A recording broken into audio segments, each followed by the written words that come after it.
When Kemi Badenoch appeared on Jordan Peterson's YouTube channel, it was a rare opportunity for the Tory leader to set out her credentials as a conservative political thinker and to flesh out her personal backstory. Alas, the encounter offered little in the way of revelation. Badenoch is a politician to her fingertips, who went into the interview with her best lines well rehearsed. She was on message about immigration, the dangers of multiculturalism, and the lunacy of woke theology. The conservative leader was also persuasive on the culture of low expectation that afflicts Black people in Britain, but what was lacking was the sense that Badenoch has a deep political foundation, or a real grasp of history. Badenoch is a conservative because she grew up in a rich Nigerian family. That's it. There is nothing apart from the experience of wealth and privilege that defines her politics. This used to be enough for Tory politicians, but for the past 50 years, we have become accustomed to conservatives disguising their avarice with claims to political conviction and an earnest desire for smaller government and greater personal autonomy.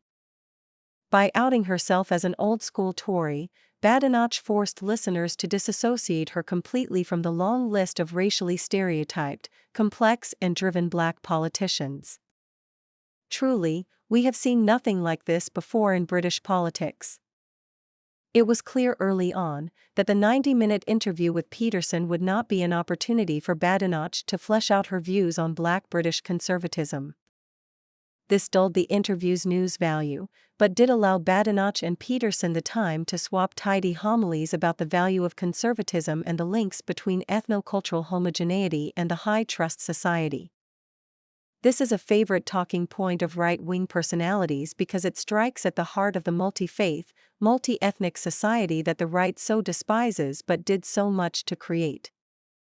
Japan, of course, features regularly in any discussion of high-trust societies because, as we find out early in every conversation, the country's decision-makers have been reluctant to allow foreign nationals to settle in the country.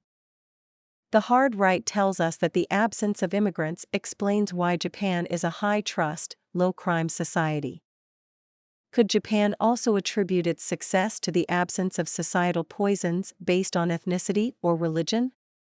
Or Japan's fierce determination to maintain its social institutions? Or the buy-in of the vast majority of the population to societal norms and customs because these are deemed fair? Or the absence of well-resourced factions within Japan who remain desperate to tear the country apart with their distract, divide, and rule philosophy?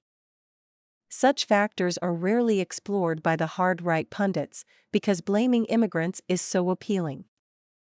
Curiously, hard-right pundits rarely consider the foundations of low-trust societies, presumably because entrenched economic inequalities, the lack of genuine solidarity, the maintenance of internal colonies and widespread transparent unfairness have become all too common hallmarks of Western societies. In low-trust societies, there isn't a common agreement that everyone has a place in the society and little belief that the society is generally fair. Caste systems do not tend to generate confidence among those consigned to the lower ranks. After all these decades, too many Black Britons still see themselves as being in but not of the society in which they live. The hard right is accurate in determining that Western countries moved towards being low-trust societies once they became racially heterogeneous. But again, the right is disingenuous because it cannot bring itself to pinpoint why immigrants are here. Much of what has been built in the West these past 500 years is the proceeds of the genocide of non-white peoples and the gargantuan looting of their assets.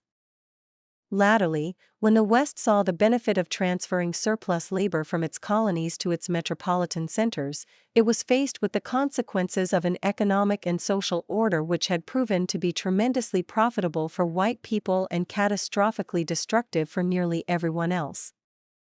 What we have now in the West are ethnically diverse peoples living together in zero-sum societies, burdened by the weight of their histories and struggling to accept the bona fides of their near neighbors.